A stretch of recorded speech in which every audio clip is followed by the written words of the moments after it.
keni një plan diabolik në lidhje me gjykatën kushtetuese. Plani i Edi Ramës për ministren Balluku është i njëjti plan që kishte me Xhaçkën. Praktikisht pasi ju drejtuam gjykatës kushtetuese për të shkarkuar Xhaçkën, çfarë bën gjenit e korrupsionit? Ta pritani të bëjmë lojën e Komisionit Venecias.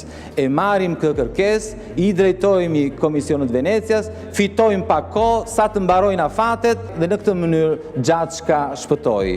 Ky është plani i Edi Ramës për t'i shpëtuar drejtësisë. Gjykata kushtetuese ka gjasa mos të marri vendim, ti drejtohet Komisionit Venecias, të fitojmë kohë, të harohet Belinda Balluku, ndërkohë e kanë bindur që t'japi dorëheqje dhe ja që shpëtuan nga sikleti i Belinda Ballukut. Ky është plani djallëzor për t'i shpëtuar drejtësisë, por ka një gjë që ju shpëton. Vendimi për fatin tuaj, ju shqiptarët i gënjur, i keni mashtruar sa keni deshur.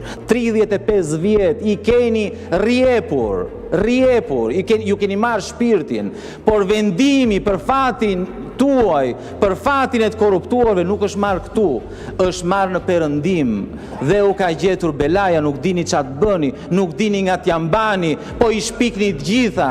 Tani po përdorni gjykatën kushtetuese. Është çështje kohe. Është koha juaj, koha e të korruptuarve që kanë vjedhur qytetarët shqiptar ta ulan, mos ja bëj me kokë kështu, sepse shumë shpejt do të vi fundi dhe ty.